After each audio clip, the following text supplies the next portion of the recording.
GloryDaze, the best of Morning Glory with PJ and Jim on Radio Nova. With insuremycars.ie. Get low prices and save on your car insurance today at insuremycars.ie. Hello! Can anybody hear me? Yes, I think you're coming through loud and clear. Oh, hello, thank you. Yeah. So, sound check. 1, 2. Yeah, there you go. Good morning, everybody, or afternoon, or evening. GloryDaze, here we go. Come in. Now, listen, here's a twist, right? Because normally when we do this, literally all that happens is we put the microphones up and then we see what comes out of your mouth. Yes. Or our mouth. And but this time there's a plan. Well, there is for me there? anyway. PJ doesn't know about it yet. Right. Because, the reason is because there was a story that PJ and myself discussed during the week, right? And it's very rare now. Take this in for a moment. It's very rare that PJ Gallagher ever turns around and goes, "Oh God, you couldn't say that on the radio." Oh God! I mean, literally, that man has said just about everything it's possible to say on the radio. I'm really surprised I have a job. It takes a lot for him to say, "Oh my God, no, you couldn't do that on the radio." Yeah. But that story came up during the week. It was medical, but fear not, it's not gory. Although, I know what the story is. To be honest with you, it is kind of gory. Oh my God. But it's more unusual, shall we say. I know what the story is. This happened in Vietnam, right? I know you do. A man was rushed into hospital with pains in his stomach, right? Rushed in. They said he says he pains. They said, "Have you done anything? Have you ingested anything? Has anything happened?" He goes, "No, I don't know. It's just really bad." Oh God! It was one of them, like, you know. Yeah, he's acting there, by the way. Mother God! Oh Jesus Christ! Oh God! This pain! And they were like, "Well, what? What did you eat?" "Oh, but honestly, I had like a bit of toast off." Oh God! And they gave him a scan. Yeah. And after Wait for it. They gave him a scan, and they found a live eel had somehow gotten into his bottom. Yeah. It was a live eel up his full live eel, bottom. like a big like I don't know how long, like a length of a table. I've never seen an eel, live or otherwise. Up his bottom. And they went, "How did that get there?" And he goes, "Well, I have literally no idea," he said. I cannot believe. I leave. And they said yes. And that's not even what the pain in the abdomen is. The pain is, it's panicking and it's trying to eat its way out. Oh! And his stomach was getting bit, and he was like, "Really? Is that what? Oh, fuck me! Oh God! Oh my! That is so sore." And they was, it's like you have no idea how I got it. No. A live eel, because it tends to not be the kind of thing that would happen by accident. And then they said, "Hold on a minute. There's a lemon in there as well." A whole lemon. A whole lemon. And he went, "No fucking way." I thought you were going to say he turned around and went, "Well, in fairness, it does go very well with fish." Yeah. Well, he says, "No way." And this is, there's a lemon. Wow. How did the lemon get in there? And a whole lemon, like a whole lemon. Wow. And I don't know what he said. Maybe he's, I was looking for that. Jeez, is that where it is? I don't know what he said. Wow. But he claims to completely without. He goes. Did he offer? He didn't kind of turn around and go, "Come here." Maybe. Yeah. Maybe the eel was looking for the lemon. Maybe it was trying to. You know what I mean? It followed the lemon. I don't know. I'd say maybe I sat on the lemon and then the eel went after it and pushed it. That's all I can think of, to be honest. Yeah. That is literally all I can think of. I mean, it turned into quite a. I mean, the pain of something eating its way out of your stomach is horrific. And honestly, the thing is about this but story an eel up your bottom is. Don't put anything alive anywhere in your body, please. If you're listening, this is the only sort of community health warning we'll ever give. Richard Gere, if you're listening, just in case.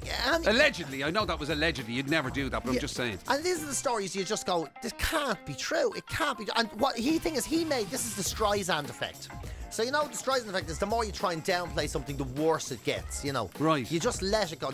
Why is it called the Streisand effect? Because Barbara Streisand had something where it's literally after Barbara Streisand. I can't remember what it was, but something happened and she made it so much worse by addressing it instead of just letting it go or coming clean about it. Yeah. And the Streisand. So if he just had gone to hospital and says, "Can I have a word in private?" Yeah. And they says, "Yeah, what's wrong?" He says, "I've got a snake in the nail." Yeah. And they went, "You did what?" "I had a nail in the shoulder." "I've got a nail in my arse." And they went, "What?" "A nail in my arse." And they went, "Right, come here." And they just taken it out. Yeah. And he'd have gone about his life. Yeah. Probably antibiotics, whatever. But the fact that he said there's literally no way. Yeah, that this could all you happen. had to do with it. It's a medical phenomenon. Then it became an international news story. Yeah. You know, we'd never known about the lemon. You know, and by the way, if you're into whatever you're into, you do. But please be safe. If you have a lemon, at least stick a string on it or something. Yeah. You know, you have Mind to. you, speaking of being safe, sometimes you can try and be safe, because there was that other famous story, wasn't there, of the chap who ended up with a sauce bottle. Yeah. Right.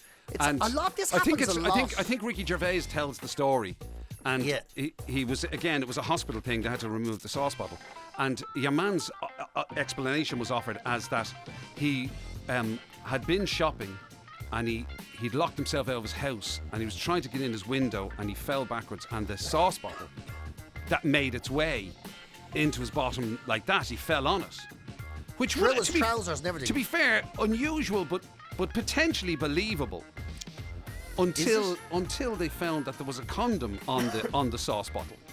So that's you know. And then he's like, yeah. How did that get on it? That was already in there.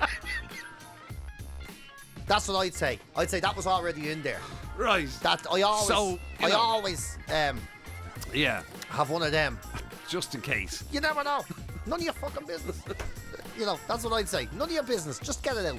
You know, just get it out. Wow. It must have been like a scene from Alien, though. Like an eel has a horrible head, doesn't it? Eels have horrible heads. Yeah, I'd say they have alien-looking heads. They are, they're awful looking yolks. They are literally sea snakes of the sea. Exactly. You know? Like you wonder. Like, I mean, I never want to king shame anyone. I don't. Everybody's into some unusual carry on of some description. Yeah. You know? Mind you, you're just going to say though, if you were somebody who's inclined to involve yourself, play safe, look after yourself. Don't go for an eel. Don't go for an eel, or at least have a lead on the eel so you can get the you know. Yeah. Hold on to its tail or something. The slippery old thing. I don't know. That's true. Thing is, now I'm thinking about this way too much. Yeah, I'm you are. You're overthinking it. You're overthinking. People are into mad stuff though. I think we were talking about this a while ago. I don't know how it came up. Jim must have brought it up. But we were talking about men who dress unlikely, I'll put that out there. Men who dress up as babies and all, and they go to those nurseries and everything. Yeah. And again, whatever you're into, but that one now I think is shocking unusual. Right. Now I do. So if you had to choose between being dressed up as a baby or putting a live eel up your bottom, I'm not joking you. I think I'd say, how long is the eel? I think I'd go, what sort of an eel is it? And where was it caught? Yeah. Is it fresh, I'd say? Exactly. I'd say, is it a fresh eel? Has it been in a river that's had any sort of pollution or anything? Yeah. And they'd say, well, you know, they'd say, are you serious now? You know, there's a bunch of lads in there. Yeah, because all you got to do is put a giant Pampers on, or, you know. You can hang out with a bunch of middle-aged men in there. They're all rolling around the floor drinking their bottles. Yeah. They're being treated like babies. Or, just come in here, I'll give you an old eel. I go, right. Is there chips with it after? I think I'd say. Because I think I've made my decision. Do I have to use the lemon? Yeah. That's because that's significant as well. I'd say give me 40 minutes and this private. You see, I would have thought though the idea, because you know you're always whinging about fatherhood. Well, I am. Yeah. That's true. I think parents don't whinge enough. Well, there you go. So, so I would have thought that maybe you'd like an opportunity to get your own back. Do you know what I mean? How do you mean? The idea that somebody would make you a bottle and you know, change your nappy and stuff like that. I really don't want that. And feed you, you know, and stuff. I really don't want that. Yeah. I don't, you know. And as the world changes, the more sort of vanilla I think you get. You know, it's like when they said in the office, the American office, and they said to Michael, you know, what's your kink? Like, what's your thing? You know, what are you into when it comes to the sex department? And he goes, my favourite thing is a lady on her back. And I think that as you get older, you start to pull away from the adventure, you know. I always it's say, the aches and pains. That's what it is. To be honest, well, it's the fact that the mobility goes, the flexibility goes. And the desire is a suffering. You know the way you get to a point where I always say to Jim, not because we're active in any way with each other or anything, but I always say to Jim, like, when you get to a certain age, you have 3 positions. Stick to them. Don't try anything new. Right. You know, you get into you try new things and they're shite. You know, you end up saying to you, well, we spice it up a bit. Never spice it up. With someone you know for a few years, you end up doing stupid, riding in the shower now. it's all sticky and everything, and you think it's going to be slippy. It's not. Water's like super glue. I did this on stage for years. You know. Yeah. You just half a bottle of shower gel. That's wasted now, and sometimes that stuff is expensive, and it's all gone down the drain. Literally. Nobody's clean. Literally down the drain. Yeah, and you get cramps and all because nothing's ever the right height it's supposed to be or anything. Yeah. No. Exactly. So yeah, leave that to the young folk. Yeah. Carry on. Just like, wear your pajamas and all that. Have an old Frenchie. Yeah. Imagine. Whatever I you sound do. like a priest that comes to school. It's fine now to wear your pajamas together and have an old Frenchie, but you're not to do any of this stuff. And don't even get me started on eels. Yeah. I'm surprised that didn't make it into the good book. You know what I mean? Yeah. Well, you know the way. Do you remember sex education in school? It certainly would have given a whole new dimension to the loaves and the fishes. Anyway, that's for sure. That is not it. I tell you, something's a good job I didn't make it in. Did you remember sex education in school, or did you have it at all? I don't think we. Well, in fact, I'm not. I'm going to go further and say I don't think. I'm 100% sure we didn't have it. I'd say the closest you got was probably secondary school biology, maybe. Yeah, but that was close. Yeah. And you'd have a teacher. And literally, it was a science book with a picture of a limp willy. The innards of a limp willy. The innards of the willy and the innards of the vagina and all that. And you just have the Isn't it amazing? And that's how they would talk. You've just been talking about a man who put an eel up his bottom, and then you go, don't really want to have to say the word. Yeah, the innards of a vagina. The innards of a penis. Yeah, of all of the words you've used over the years. Yeah, and that's one. We don't really want to say. Yeah, and that's because I've never used those words since the teachers kind of put that. Because he'd come in and some man with leather patches on his elbows. And, right, we're not going to spend long on this now, right? Yes. If I hear any laughing, and no sniggering. So basically, that man's penis goes up in the air, and it goes into that there. Now, Gallagher, shut up. Yeah, what? Who's laughing? Get out. Get out and tell your parents you're a dirty bastard. Now, everybody else, you understand? That's the end of it. Don't do it unless you're in love and you're married. And if you touch it, hair grows out of your hands, and you go blind. Yeah. Yeah, and now, it was essentially now just get that. out. Out. Everybody out. Everybody out. And don't look at me ever again. Hate you all. Making me educate you about such uncomfortable things. Wow, it's amazing that the nation continues, isn't it? It's amazing the species continues. It's no wonder that an entire generation grows up where they can't communicate about these things unless they're completely jarred. Yeah. I would say I was well into my 40s before I kissed someone for the first time without... While sober? Yeah. I would never have to go, do you mind if I kiss you on the face? I think that was the only... you have to build up the courage. Do you mind if I kiss you on the face? Would that be okay if I stick my tongue around your lip area? And they'd be like, I don't even know why... Wait is this long? By the way, I just want to point out for PJ's safety that there was full consent. He wasn't taking advantage of anybody who was drunk. Well, that's what I'm saying. Mind you, he could have been being taken advantage of. But that's what I mean. You say, do you mind? Would it be all right if I, since we've seen each other for about 2 months now, and it's very late. I just want to check, by the way, are you also Smittix drinker? Because I smell Smittix. Do you smell Smittix? I think we make a very good couple. I have to say, your breath smells lovely. It's really like I have some more of that. I'd love if I could get a closer smell of that breath, if that was about you. Wow. I know, yeah. How did we survive? How did we survive? How did the nation survive? And prosper. And that's. I mean, the young ones now are totally different, aren't they? Completely. The ones who are in their 20s now, have a totally different. It's all out there. They're and fair play to them. I wish we were like that, But the other thing is that as an old man, you notice is the fact that people relate at that age, younger relate in a much more sort of the friend groups are mixed and all that sort of stuff as well. Much more, it's not like gangs of younglers and gangs of whatever, you know what I mean? No, it's totally different. It's all, you know what I mean? Yeah. It's just more. Yeah, it's not more easy in each other's company. Will you kiss me, mate? Yeah. They're like, hey, which one? That fella there in the bush.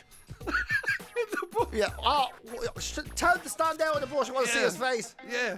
And then he'd wave. And you go, what age are you? That would 36. That would have been, Jesus Christ. You want to be careful around the gangs around PJ's way. But that would have been the thing, wouldn't it? You'd kind of it'd be a lad. You wouldn't want to be there when somebody asked out somebody on his behalf. Yeah. Yeah, would you ask Sandra? Yeah. No, wait till I'm gone. If Wait she'd be with me. Wait till I'm gone. Sandra, will you not now, you fucking idiot? Would you wait? Later, tomorrow or something. Yeah. No, don't do it. Yeah, don't. No, I'll ask her. I'm going to do it when I'm at the shops. Yeah, I'm going to go down to the shops now, right? And if give me a sign with your hand that she says no, I can just disappear and never be seen again. Yeah, exactly. I'll move to Poland. I'll just literally board up me the box room and I'll never come out. Yeah, that'd be the end of that. Yeah. You're done and dusted. Oh, that's and then she says she doesn't know. You go, what's that mean? I don't know. Well, go back and fucking ask her what that means. And then you hear me go, you know the way you said you don't know. What does that mean? Yeah, this could go on for a week or something. And then you'd ring the house and her dad answer the phone. Oh my God, you couldn't text or WhatsApp. No, exactly. Her dad, who's that? This is Jim McCabe. Is that really Jim McCabe? No. Who's that? PJ. Well, why did you say it was Jim McCabe? Because he's a nicer fella. I thought that you might put me through to your daughter. Could I speak to Ashley? Thank you. Oh, wow. Yeah, all this sounds shite. What did I say? You're just about to ask her out. So I was wondering. And your dad pick up, who's on the phone now? Never cross your dad. That's who's that? Yeah. Who are you fucking talking to now? Put down the phone. It's really especially your man, come on. I have to phone your Auntie Teresa. Yeah. You know what I mean? Get off the phone. This is bloody ridiculous. Get off the phone. So anyway, Ashley, sorry about that. Yeah, my dad's drunk. I was just wondering if you would like to meet up at the shop. If you'd like to come round for a family meal. No. Okay. All right. Bye. Anyway, see you later. Oh, it's awful, wasn't it? Imagine trying to explain. Imagine trying to explain to young people to kids now. Yeah, about what that procedure was like. Oh God! They would in fact, they wouldn't even laugh. They'd be just weirdly horrified. Yeah, and then everyone would know the next day. I heard you rang Sandra, you fucking idiot. What were you thinking? Everyone would know. Yeah, because she'd naturally go in and tell her mates. That lad rang me on it. His elephant was on the phone, locked and all as well. Oh, jeez, it was unbelievable. Right. Yeah. We'll leave you to ponder that while we give you some of the best bits from during the week. Some of the bits and pieces that we were chatting about on Morning Glory during the week. Enjoy it. Depending on when you're listening to this, enjoy the rest of your bank holiday weekend or the rest of your week or whatever you happen to be up to. PJ has to go off and make a phone call. I'm actually up to ring Sandra. Haven't spoken to her in 25 years. She was lovely. GloryDaze, the best of Morning Glory with PJ and Jim. With InsureMyCars.ie. Get low prices and save on your car insurance today at InsureMyCars.ie. As you know, obviously with my learned friend and colleague PJ Gallagher being such a famous celebrity, naturally, you know the way very famous celebrities get asked to be the front for campaigns and things like that. You know what I mean? They become brand ambassadors. They become the face of certain campaigns. Yes, they do. Sometimes it's a charity thing. Sometimes it's a commercial thing. You know, whatever it happens to be. PJ was once upon a time the face of dog shit. Famously, he was the. I was Mr. Pooh. Yeah, pick up your poo campaign. I was Mr. Brilliant. And as I say, famous celebrities get asked all the time. God. The latest one is Demi Moore. She's taken my place when it comes to these type of things. She's 61 now. She's flying. She looks fantastic, and she's come together with a company called Wonderbelly Antacids to champion what they call their fresh off the press picture book called An Adult's Guide to Farts. And they have this new campaign, and even though it's a tongue-in-cheek sort of a book and a look, it's about trivialising farting and pooping. So she says that, like, when you're a baby, she says pooping and farting are often very celebrated bodily functions, right? So, you know... Celebrated? Yeah, so as in a baby and goes, oh, you did the poo, look at you doing, you did the poo, your shorts, you're such a good functional bottom, whatever it is they say. Right. And, you know, oh, stinky, good boy, whatever. Oh, yeah. Good girl, oh, good girl. And when, you know, potty training or whatever, all that sort of stuff, it's like, you know, they finally don't put it all over the furniture, and you're like, aren't you? Yeah, look at that. Yeah. She's saying we need to carry that on into adulthood. As adults? Yeah, she is. If you think I'm going to give you a round of applause every time you come back from the Jackson, is this where this is going? Well done, PJ, you did the poo in the toilet again. Well, yeah, well, it's not. I don't think she's saying to make it that juvenile. Oh, right. But she is definitely saying we need to be totally open about it. She says they are normal bodily functions. And if you read the Adult's Guide to Farts book, You'll learn to appreciate that that's part of your physical well-being. And what's the big stink about, she says? We should be able to just address it as it happens. So I think she's kind of saying, in a way, it's like... Well, it's a dream come true for you, surely. I can't... I agree with you. I do think it's a good step forward. But even for me, not that I have a lot of decorum, walking into a meeting room and then going, whoa, hey, sorry about that. Normal bodily functions. Cover your noses there, lads. That would be my only concern. Baked beans for lunch. That would be my only concern, is that there already exists in society those kind of people who do that. Those kind of, exactly. Hey, get a load of that, what? Oh, wow, look at that. Those kind of people. And you're like in a pub or something, you're like, oh my God. Exactly. And especially in the workplace and all. Imagine walking into you and all, I'm going to the toilet. So, wow, I was saying on the air now, hey, Jim, I was just in the toilet there. If I was you, I'd give it a half an hour. Whomp, whomp. Normal bodily function. Should be allowed to talk about it. Yeah. It's not. I mean, you're not a million miles from that currently, but I mean, you do. There is a line you won't cross. There's a line. I wouldn't come in and start a story here. So I was sitting on the toilet there yesterday, and a thought crossed my mind. I hope you don't mind me saying that. It's just normal. I was just saying I was sitting down and I had a thought. I wouldn't have to go into the details. During the cacophony of sounds that was coming from my bottom, I had a sudden thought that reminded me of something that I wanted to talk about in the show. Yeah. Demi Moore's an unusual choice to be the face of the rear. I was about to say the face of arts, but that, you know what I mean? I'm sure she wouldn't want to be referred to as that. But unusual choice, I would have thought, maybe. Yeah. Oh, you think they might have gone the comedic route, potentially. And they kind of haven't. The book goes that way, but she's the serious side of it. Oh. Okay. Okay. So she's kind of saying that it should be okay. It's like, God, I couldn't sleep last night. The serious side of farts, really. Yeah, that's what they're saying. Farts, yeah. So you should be able to come in and say, sorry, I didn't sleep last night. It was literally orchestral movements of the nighttime coming out of my trumpet. And my God. That almost worked. Orchestral manoeuvres in the dark. Yeah. That's what it was. Yeah. So, yeah. Sorry, bit of an OMD there. Sorry, everybody, but the old bassoon has been acting up a bit lately. GloryDaze. It's the very best of Morning Glory with PJ and Jim on Radio Nova with InsureMyCars.ie. Get low prices and save on your car insurance today at InsureMyCars.ie. There's a huge storm after kicking up in Germany right now. The Turks, I don't think anybody has ever questioned the kebab being Turkish, really, have they? I don't think so. Not that I'm aware. Yeah, so the Turks, they have a long history of being in Germany. Turkish immigrants have been there for I suppose since the 40s especially. They've been there and they, have brought the kebab in, and the kebab went from Germany with Turkish immigrants around Europe, and we all go to Turkish food places, Iskanders, it's very famous ones around Dublin especially as well. When the Turks went to the German government and said, come here, the way this Neapolitan pizza is protected by European law, you can't make that, that's the official name, Serrano ham is protected. Right. So in other words, they were kind of, they were basically just saying, look, we want a bit of recognition, a bit of protection here now for the intellectual property. Exactly, the protected status. There's a few different examples. Italian buffalo mozzarella, there's another one. Right, there you go. Yeah, so they went, and the Germans went for the doner kebab. They're like, yeah, the German doner kebab. You want... Germany claimed it. You want Turkish protection for the German doner kebab, is what you're saying. And to say the Turks took that as with a bit of a shock, or like... Yeah. Excuse me, sausage head. They may or may not have used that exact language, but yeah. Yeah, well, this is dramatization. Excuse me, sausage head. You wiener nibblers have been over here doing, it's all eating sausages and all that crack. You didn't have kebabs before we came over, and now they're saying, actually, we did, yeah.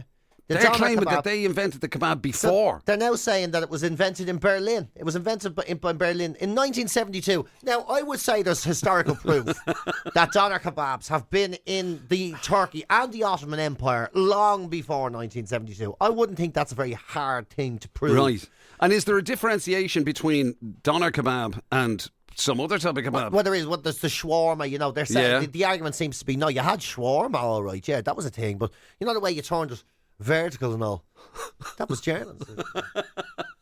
And the Turks are not taking this well, nor should they take it well. Yeah. They're quite upset by it. They're saying... This would be like us turning around and going, well, excuse me, what about the Irish? We had an abracadabra there just on O'Connell Bridge for years. Years, yeah. I think you'll find Turkish people might like it, but we invented it. Well, yeah, there you go. You know. I mean, I've never seen anybody Turkish in it, but I'm just saying, many a Saturday night, I remember in my youth. Oh, yeah. Just there in Westmoreland Street or whatever it was. Delir Street, whatever. Yeah. Next thing, you just bag of chips and all. I suppose you're saying chips are Turkish as well, are you? Cheeky. So there's a row now as to who's the origins of the doner kebab. Who owns it? And like you were saying, making these comparisons, I mean, you have to give them the kebab, for the love of God. There's no way it was created. That the first person they say was Kadir Norman, who put meat, the first person to put meat in flatbread.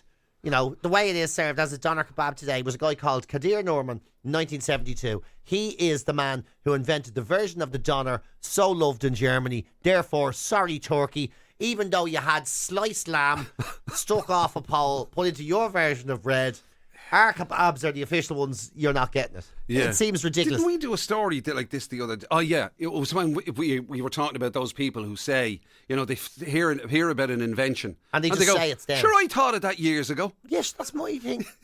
You're like, but you have never done it. You've just thought about it. Yeah. But it's a genius. I remember a time I only had a bit of flatbread and I thought, you know what I must do? I should put some lamb's meat in there. Yeah, so when you did it, it was actually I already invented it. You didn't do it. You didn't.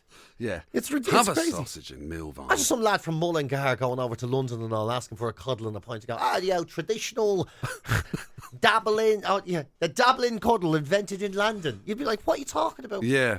I mean, wars have been fought about less.